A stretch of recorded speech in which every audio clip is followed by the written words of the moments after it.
वटपौर्णिमा विशेष तुम्हालाही काहीतरी उपवासाचं छान पाहायचं आहे का? खिचडी खायचा कंटाळा आलाय? अहो व्हिडिओ संपूर्ण पहा मग. हाय हॅलो नमस्ते, मी पूजा. मी आणि बरंच काही या यूट्यूब चॅनलवर तुम्हा सगळ्यांचं अगदी मनापासून स्वागत करते. आज मी तुमच्यासोबत खूप भन्नाट अशी एक रेसिपी शेअर करणार आहे.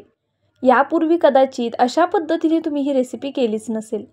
व्हिडिओ संपूर्ण पहा, तुमच्याही लक्षात येईल आणि या वटपौर्णिमेला नक्कीच अशा पद्धतीने ही रेसिपी करूनसुद्धा पहा. तर पहा, त्यासाठी इथे मी शाबूस तांदूळ रात्रभर भिजत ठेवले होते आणि छान असे ते भिजले गेलेले आहेत. तुमच्याकडे जास्त वेळ नसेल, 5-6 तास पाण्यात भिजत ठेवलं तरी चालेल, जर रात्रभर भिजत नाही ठेवलं तर. आता बघा, इथे मी अर्धा लिंबू घेतला आहे. अशा पद्धतीने हा संपूर्ण लिंबू आहे ना आपल्याला यावरती पिळून घ्यायचा आहे. लिंबाला रस जास्त आहे त्यामुळे मी अर्ध्याच लिंबाचा वापर करणार आहे. जर तुमचं लिंबू लहान असेल किंवा रस कमी असेल तर मग तुम्ही पूर्ण लिंबू वापरलं तरीसुद्धा चालणार आहे. आता पहा, आपण हा रस यामध्ये घातला ना की हे सगळ्यात आधी छान असं मिक्स करून घ्यायचं, म्हणजे लिंबाचा जो रस आहे तो संपूर्ण शाबूस तांदळाला व्यवस्थित लागला जाईल. अशा पद्धतीने पहा, मी हे छान मिक्स करून घेतलं. त्यानंतरनं आपल्याला यामध्ये बारीक केलेली मिरची घालायची. इथे मी लाल मिरचीचा वापर केला आहे. तुम्ही हिरवी मिरची घातलीत तरीसुद्धा चालणार आहे. जी मिरची तुमच्याकडे असेल ती इथे तुम्ही वापरू शकता. मी इथे 4 ते 5 मिरच्या मिक्सरला फिरवून घेतल्या होत्या. तिखट तुम्ही तुमच्या आवडीनुसार कमी जास्त करून घ्या. त्याचबरोबर 2 मीडियम साईजचे बटाटे मी छान असे किसून घेतलेले आहेत. हा उकडलेला बटाटा आहे आणि उकडून झाल्यानंतरनं साल काढून तो किसून घेतला आहे. आता छोट्या छोट्या गोष्टी व्हिडिओमध्ये मी तुम्हाला दाखवल्या नाही आहेत, जसं की मिरची वाटणं किंवा मग बटाटा उकडणं, त्याची साल काढून तो किसून घेणं, म्हणजे मग व्हिडिओ आपला खूप मोठा होणार नाही. तर बघा, इथे मी बटाटा घालून मिक्स केलं. त्यानंतरनं भाजलेले शेंगदाणे त्याचा कूट करून घेतला होता. शेंगदाणे छान खरपूस बारीक गॅसवरती भाजून घ्या. त्यानंतरनं त्याचा कूट करून घ्या. आता तो सुद्धा मी घालून घेतला. त्याचबरोबर चवीनुसार मीठ घातलं. आता हे सर्व जिन्नस हाताने मी छान असे मळून घेणार आहे. बघा, अशा पद्धतीने हाताने मळल्यामुळे काय होतं, छान असं हे एकजीव व्हायला मदत होतं. त्याचबरोबर जे आपले अखंड शाबूस तांदूळ आहेत ना ते सुद्धा थोडे मॅश असे होतात. तुम्ही हवं तर पावभाजी मॅशरने आधी मॅश करून घेऊ शकता थोडंसं आणि त्यानंतरनं हे छान असं एकसारखं मळून घेऊ शकता. तर बघा, मी इथे हाताच्या साहाय्यानेच हे छान असं एकसारखं मळून घेतलं. आता याचं काय करायचं ते सांगते. बघा, आपण नेहमी शाबूस तांदळाचे वडे करतो, ते कशा पद्धतीने करतो ते सुद्धा सांगते. पण त्यापूर्वी हाताला थोडं तेल लावूया, म्हणजे आपले जे काही आपण वडे करणार ना ते एकसारखे आणि छान होतील. मी तुम्हाला इथे 3 प्रकार दाखवणार आहे आणि त्यातला तुम्ही कोणता केला पाहिजे ते सुद्धा व्हिडिओच्या शेवटी प्रामाणिकपणे सांगणार आहे. तर बघा, इथे सगळ्यात आधी एक छोटासा गोळा घेऊन अशा पद्धतीने नेहमी जसा आपण वडा करतो ना त्या पद्धतीचा वडा इथे मी करून घेतला. त्यानंतरनं आता मी तुम्हाला दुसरी पद्धत दाखवते. तर पहा, या पद्धतीने असं हातावरती हे दाबून छान असा गोलसर आकार द्यायचा याला, लंबगोळा. तर पहा, अशा पद्धतीचा सुद्धा तुम्ही वडा करू शकता. किंवा अजूनही एक तिसरा मी तुम्हाला प्रकार सांगते आणि ह्यातला नक्की तुम्ही कोणता केला पाहिजे ते सुद्धा सांगणार आहे. त्यामुळे नक्की व्हिडिओ शेवटपर्यंत पहा आणि असं का ते सुद्धा पुढे सांगते. तर पहा, इथे मी दुसरा आकार करून घेतला. आता तिसऱ्या पद्धतीचा वडा तुम्हाला दाखवते मी इथे. तर पहा, अशा पद्धतीने छानसा छोटासा बॉल तयार करून घेणार आहे मी. बऱ्याचदा बघा, असे सुद्धा वडे आपण बऱ्याच वेळा पाहतो व्हिडिओजमध्ये किंवा गाडीवरती वगैरे पण सुद्धा असे वडे मिळतात गोल असे. तर या पद्धतीचा सुद्धा मी हा वडा तयार करून घेतला. तर बघा, 3ही वेगवेगळे वडे आहेत, पण आपण नेहमी कोणता करायला हवा आणि त्याचं कारण ते पुढे सांगते. पण आता हे तळायचे कसे ते आधी सांगते तुम्हाला. आता मी हे ठेवून घेते. अशाच पद्धतीने थोडे अजून वडे करून घेते, म्हणजे मग कसं दिसायला सुद्धा छान दिसेल आणि तुमच्यासुद्धा लक्षात येईल. आता वडे बनवताना नाही दाखवणार आहे. बघा, सगळे वडे मी आधी करून घेतले आणि मग तुम्हाला दाखवते. पहा, इथे मी अशा पद्धतीने हे वडे तयार करून घेतलेले आहेत. आता आपण हे तळूनसुद्धा घेऊया. मी तुम्हाला प्रत्यक्ष दाखवते की बघा कसं तळायचं आहे आपल्याला.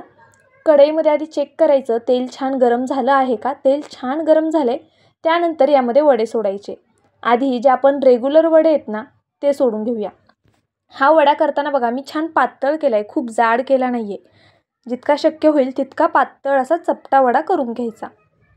बघा हा वडा आहे ना, आपल्याला जोपर्यंत रंग बदलत नाही तोपर्यंत तळून द्यायचा आहे आणि त्यानंतरच झाऱ्या लावायचा आहे, नाहीतर मग वडे तुटू शकतात आणि तेलात फुटू शकतात.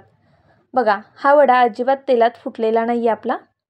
अशा पद्धतीने मी तळून घेते आहे छान गोल्डन सोनेरी रंग येईपर्यंत आणि वडे आहेत ना असे हलके होऊन वर फुगून येईपर्यंत आपल्याला हे तळून घ्यायचे आहेत. पाहू शकता अगदी मस्त असा रंग आला आहे आणि हे वडे आता बऱ्यापैकी परफेक्ट असे तळून झालेले आहेत. आता आपण हे वडे काढून घेऊया. तर पहा इथे मी हे वडे आता काढून घेते. तोपर्यंत जर तुम्ही व्हिडिओवरती नवीन असाल, अजूनही व्हिडिओला लाईक केलं नसेल तर प्लीज एक लाईक करून घ्या.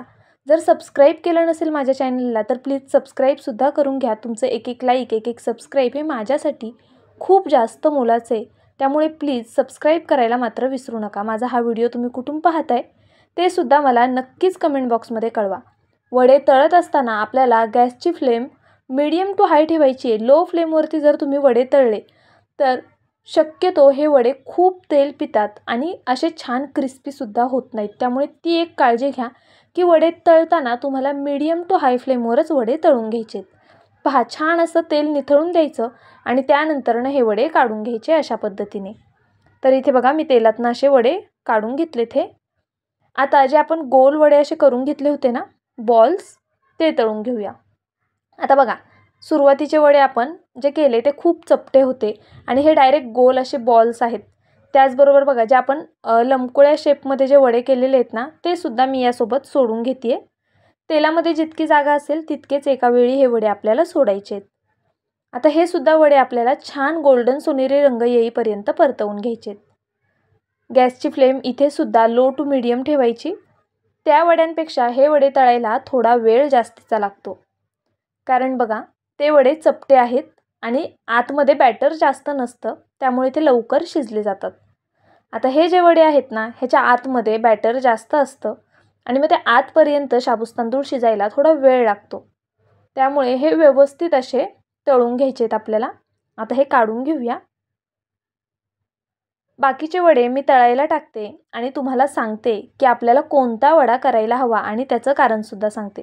बरं हे वडे तुम्ही कशासोबत खाऊ शकता ते सुद्धा सांगणार आहे. आपण नेहमी शेंगदाण्याची आमटी करतो बघा.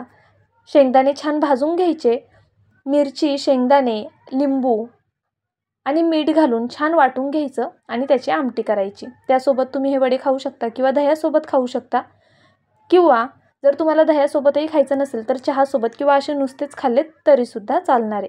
आता या वड्यांचा आवाज मी पुन्हा एकदा तुम्हाला छान असा ऐकवते.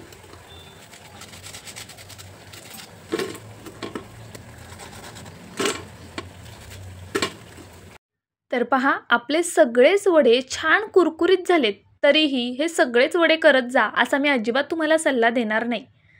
पहा आपण जे रेग्युलर वडे करतो ना, आधी मी तो वडा तुम्हाला फोडून दाखवते. बघा आतमध्ये अतिशय पोकळ असा हा वडा तयार झालेला आहे. त्यामुळे वडा खायला खूप छान लागतो, खरपूस लागतो. त्याच्या आत बघितलं अजिबात बॅटर जास्तीचं नाही आहे. आता हा वडा म्हणाल तर बघा यात थोडं बॅटर आहे जे ओलसर आहे. ज्यांना थोडा वडा खरपूससुद्धा आणि मऊ थोडा असा आवडतो ना त्यांनी अशा पद्धतीचे वडे केलेत तरी चालेल. पण हा वडा तर मी सल्ला देईन की खरंच कोणीच करू नका, कारण ह्याच्या वरतून अगदी थोडासा क्रंच असा लेअर असतो पण आतमध्ये बघा बऱ्यापैकी ओलावा असतो आणि ज्यांना वडे छान खुसखुशीत आवडतात ना त्यांना हे वडे कधीच आवडणार नाही. त्यामुळे शक्यतो या पद्धतीने वडा न करता बघा अशा पद्धतीचे वडे करा, जसे आपण नेहमी रेग्युलर साईज करतो ना अगदी त्या पद्धतीने, आणि छान चपटे करायचे. म्हणजे आतमध्ये बघा अजिबातच ह्याला जास्तीचं बॅटर नसतं, त्यामुळे वडा खायला खूप जास्त छान लागतो. 3ही वडे मी आज करून पाहिले होते आणि 3ही वडे मी एक एक करून खाऊन पाहिले ना त्यावेळेस खरंच टेस्टमध्ये फरक जाणवला आणि कोणता वडा नेहमी करायला हवं ते सुद्धा कळलं. त्यामुळे माझा तरी सल्ला आहे तुम्हाला की बघा असे छान रेग्युलरवालेच वडे करा. तिथून पुढच्या बॅटरचे मी सगळे याच पद्धतीचे वडे केले, कारण ते खायला खूप जास्त छान लागतात. ते तुम्हाला माझी आजची रेसिपी कशी वाटली कमेंट करून नक्कीच सांगा. आपल्या चॅनलवरती उपवासाचे भरपूर असंख्य रेसिपीज मी अपलोड केलेल्या आहेत. एकदा चेकआउट नक्की करा. आणि या वटपौर्णिमेला जर तुम्हाला हे वडे करायचे नसतील तर इतरही वड्यांची रेसिपी मी अपलोड केलेली आहे, त्यातली कोणतीही रेसिपी तुम्ही करू शकता. खूप छान छान रेसिपीज आहेत आपल्या चॅनलवरती. पाहिल्या नसतील तर नक्की जाऊन पहा. व्हिडिओ कसा वाटला जाता जाता कमेंट बॉक्समध्ये सांगा. कुठून पाहताय ते सुद्धा सांगा. व्हिडिओला लाईक करून घ्या, सबस्क्राईब करून घ्या. उद्या भेटूया अशाच एका छानशा रेसिपीसोबत. तोपर्यंत bye. Thank you so much for watching.